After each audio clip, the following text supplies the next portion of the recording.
These guys are ridiculous. These guys are ridiculous. Now, how about them damn Celtics? Pritchard was awesome. The Celtics big win with some controversy at the end. I say with quotations as in Nick Nurse is big mad, but it was a good win for the Celtics. It was a good win. Excellent win. And if you're Payton Pritchard, good for you, because you just sat around for a month and didn't play, and then had the biggest opportunity you've had of the season in a game that really was shaping up to be a loss. It did not look like they were going to pull that one out. It was like just the Warriors with all the game, injuries. honestly. Yeah, it was like they really can't get a stop when they need it. And they got on a roll at the beginning of the fourth quarter behind Pritchard. And then they had a lull again where they couldn't get a stop. And then Pritchard said, all right, we'll ice the game here. And he made a big three with under 2 minutes to put him up 4 or 6, something like that. I wrote about it. It was 1:30 left in the game. The game was tied 103-103. And Pritchard hit a shot, put him up by 3 points, and that was their last 3 points of the game. This guy's crazy, man. It was awesome. And I know you saw the quote on Twitter where I forget who it was called him a psycho because Steve Bulpett. It was Steve Bulpett. Steve Bulpett called him a psycho, or somebody called him a psycho to Steve Bulpett, but it's via Steve. It was correct? Steve tweeted. He goes, an executive just called me wanting to talk about Pritchard, and I told him I've never seen this sort of confidence in a player. To be honest, it's the sort of confidence that you only see in psychopaths. It's true. This dude is just sitting there watching basketball. You wrote about it for Heavy. Marcus Smart told him he's not going to play on this team. Unfortunately for him, it was not a malicious thing. No. Despite what the headline Jack wrote. All right. Keep going. But seriously, like, he's so far buried behind that deep guard rotation the Celtics have. He's not going to see minutes. And when he does, he's really been solid this year. For the most part, he had a bit of a rough start when he started seeing some minutes earlier in the season, but lately he has really been reliable. It reminds me of the playoffs last year against the Nets, or even, I don't know, last week against the Nets when he came out and killed them at Barclays because he got time.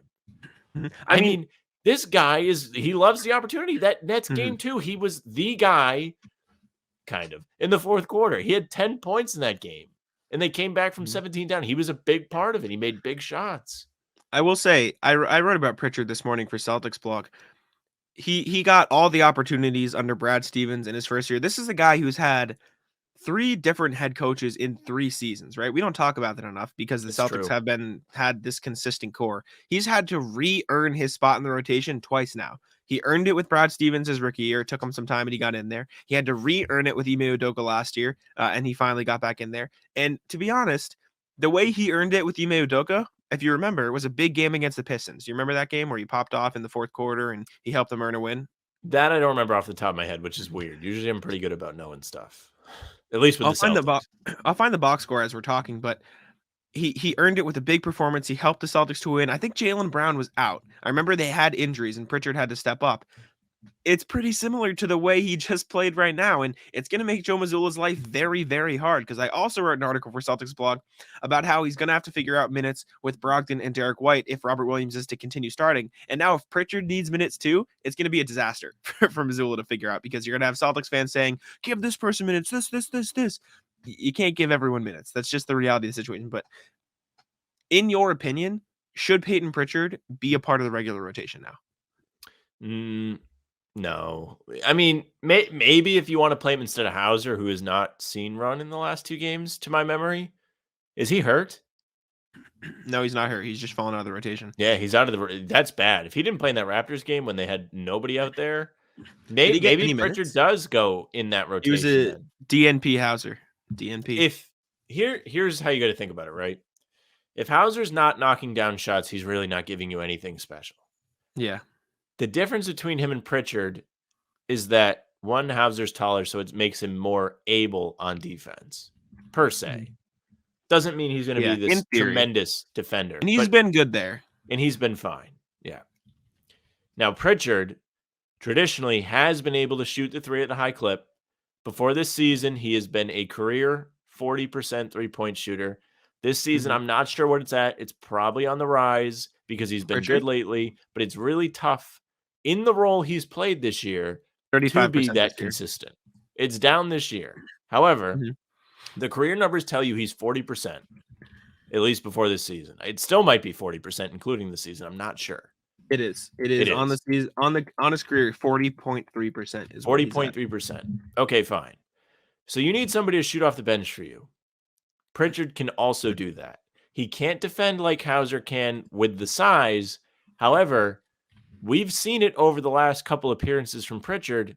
He can create his own shot on offense, which is a big thing, especially when you're missing somebody like a Jason Tatum or when Jaylen Brown's out. Or even if, let's say, Derek White or Brogdon has an off game. He offers you a lot of flexibility on the offensive end because you can rely on him to hit tough shots, create shots, and make big shots. You saw it against the Raptors. We already kind of touched on it. Clutch 3 with a minute and a half to go to break the tie. That's pretty crazy from a guy that's sitting watching a bunch of games from the bench. Yeah. Why not play him? I found the Pistons game, by the way, if you're curious, that I believe I was correct about. It was, I'm making sure I have the right Pistons game because there were two they played in the second half of last season, and I'm pretty sure Payton Pritchard came up big and won. The date was, if I can find the date because it is now escaping me, February 27th, or maybe it was 26th because they wrote this after. Yeah, February 26th, the game was. Pritchard scored 19 points off the bench, including 10 points in the fourth quarter alone. Played almost the entire fourth quarter. Celtics earned a 9-point victory over the Pistons. Everyone played, but Pritchard just got an opportunity. He came up big in that game. So yeah, I mean, you can't really say enough good things about Pritchard after that Raptors game. And just like it was the Pistons game last year that I'm referencing, after that he started to get a little bit more run in Udoka's rotation. Missoula might be forced to give him some chances this season because he's been really, really good.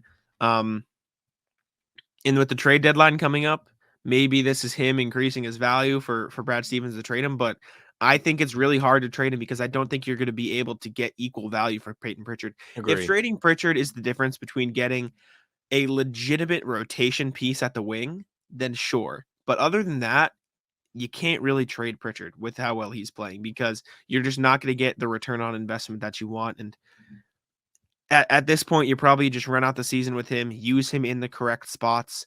And then next year, if you really want to talk about it, if he's not going to resign at a reasonable price, then you're kind of forced to trade him. But right now, I don't think you can trade the guy.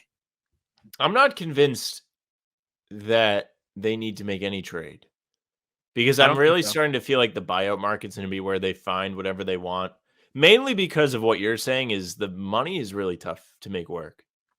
There aren't a lot of impactful players making the money that would either fit into a TPE that they have or match Pritchard's salary. And if you want it, unless you want to throw in Gallinari, you're not making it happen, which we've talked about before, kind of makes you look bad. So you can't do it. Can't do it.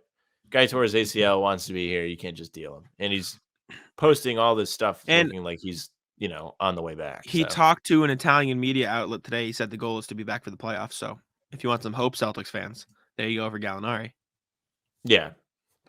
But back to your point about Pritchard, he really is the best insurance that this team can have for just about any injury. Because we saw Tatum out against the Raptors, and he stepped in and filled the role. Not Tatum's role, but he filled a scoring role, and it did it well. Smart's role without at least Brogdon was able to shift into Marcus's role. I mean, he's finishing the game. This guy is watching from the end of the bench in 90% of your games this year, and he's out there finishing a tough game for you and hitting big shots. Why on earth would you get rid of that? Unless you're getting something really great back. It's tough. I hate seeing it because he's a quality player. He seems to work hard, and he probably deserves better than the role he has with the Celtics, and he definitely can handle better than he has with the Celtics. But from a selfish fan perspective, I want that guy on my team. He's great. I agree. What out there are you going to find that's better than Pritchard? Nothing. Not much. And the only thing I might say is, and I know you don't like picks, and you don't need picks at this point. If you got like a ridiculously high unprotected pick, like from a team looking to like one of these fringe teams, like the Raptors, for example, who could actually fall into the lottery or could fall, 15, and could be 16 suitors for him. because Exactly. they have no bench. You know what I'm saying? If they are willing to give you a lottery pick that could either be, 12 to 14 in the lottery or, 15, 16, 17, at that point you might be forced to consider it just because of the potential moves you can make this summer with that trade Oh and et man, cetera. how great would that be if they traded for like the Raptors pick and it became Wembanyama? Wembanyama, right? Oh my god. Like my point is, would you trade Pritchard for a 1% chance of Wembanyama? Probably, right? Like at that point, you'd Yeah, probably take your maybe. chances. Because this draft Like, seems like it's pretty good besides him too. Like there's some right? And quality if guys. you can get somebody, like even if you can get like a draft pick from 10 to 20 in this year's draft, like dumb. And I don't think there'd be any players or teams out there willing to trade a pick like that for Pritchard. But my point is, like, as much as you don't value picks, if you can get something like that for Pritchard, you might have to consider. But again, like a quick look at the NBA standings. There's a lot of teams. This is a seller's market. I'll put it that way, right? Because there are so many Yes. good teams that want to compete. Like potential teams that fall under that category. The Wizards. Say the Wizards want to make a move, and they're willing to give you their first round pick. And keep in mind, I don't know who owns their first round picks. I don't actually think the Wizards own their first round pick. I'm just talking out of my ass here, so keep that in mind. But like the Raptors, if they want to make some sort of move to stay in the race, I don't think they will, but maybe they do. If the the Trailblazers or something, the Bulls own the Trailblazers pick. I think, let's say the Bulls go on a 5-game run and they need some extra guard depth, something get hurt, blah blah blah, something like that happens, or the if the Jazz want it. I don't think any of these teams would trade their first round pick, but my point is that's the level of value you're probably looking at for the Celtics if you do trade Pritchard, because he's more valuable to your team than he would be on most other teams. I'll put it that way. Not in the sense of what he could do statistically, because he'll obviously get more run on another team, but like having a random wing versus Pritchard, who is confident and able to do what he can, and what you have, and he fits in the chemistry, like it's not worth it unless you get more than his value in return. You know what I'm saying? You don't want to flip him for somebody of equal value because they don't have the upside of the chemistry, the confidence, the mindset, the toughness. You don't know what you're getting, right? So if you're going to flip Pritchard, it has to be something of really, really high value. If you're saying like for the Celtics, I they're phrased not it going to get poorly. anything back that's worth what Pritchard's worth to them. Yes. That's But what I if meant. Pritchard could be worth more to another team than he is to the Celtics. Absolutely. I Okay. phrased it wrong. Like if you put him on the Lakers, he's going to be more valuable because he can play a larger role. But my point is the Lakers don't have anything the Celtics could get back that would be more worth it than Pritchard is to them right now. That's kind of what I was trying to say. Okay. Yeah. So, That makes sense. I don't think it's And worth it. it's completely true. I mean, we already talked about, like, what are you going to get back? Nothing. There's nothing worth it. That game seals it for me. That's a guy you want on your team in the playoffs. I feel like it's dangerous to get rid of. Not dangerous. The only dangerous team I is a could, stretch. if the Suns gave you their first round pick for Pritchard, I'd do that. I'll put it that way because that's a good example, because they can trade their first round pick because they own it. They are a team who might look to, make some sort of push when Booker gets back from injury. If the Suns say, we'll give you our unprotected 2023 first round pick, I would trade Pritchard for that pick, because that's a pick that could end up being in the lottery, or it could end up being, 15, 16 at the very least. And at that point, you're getting a mid first round pick in a very good draft class. And even if you don't want to use it, you can trade it, because a lot of teams around the league will probably want it. So that's a good example of what I would trade. If you wanted to trade Pritchard, that's the bar. I'll put it that way. You have to meet that. Okay. Yeah, I mean, I don't know. What rumors have we heard about that have been worth it? We always hear teams are interested. We heard the Warriors were interested, but like, what are you going to get from the Warriors? What are you getting from the Warriors? Well, their whole problem is that they don't have any type of depth. You're not going to get anything worthwhile back. You want to talk about a first round pick that could end up being, middle of the pack. At this point, it looks like it could be. Unfortunately, they can't trade their 2023 first round pick because they owe their 2024 first round pick. And so it would have to be a swap, and they can't do that because Celtics traded theirs away, so they can't swap it. So there's a whole thing. I remember someone was talking about it. I think Bobby Manning in the Celtics not worth podcast. it. So it couldn't be that. So it would have to be like a 2026 first, and at that point, it wouldn't be worth it. I'm just trying to think of teams that like he could really make an impact on, like the Spurs. Phoenix, the Suns is a good example. They're rolling out, and Saban Lee has been good for them, but that's who they've been running at point guard, Saban Lee. So don't know what that guy looks like. So exactly.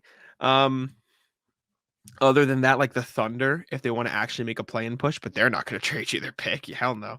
So like the Blazers, if they want extra depth, but they don't own their 2023 first, the Bulls do. Don't ask me why I know that. I've written too many trade articles. The Timberwolves, but they clearly don't have any draft picks to trade you, so They don't have any they're not draft gonna give me picks. anything. They Clippers? have D'Angelo Russell, who's real mad. Like, Mhm. I don't know. The Clippers? Do the Clippers give you what are you gonna something? get from the Clippers? I don't think they own Covington, their Norm first round pick. Powell. They're not gonna get those guys back. Maybe Covington you Mhm. would, but he's not really that good. Actually, I mean, maybe you trade like the Thunder own the Clippers pick.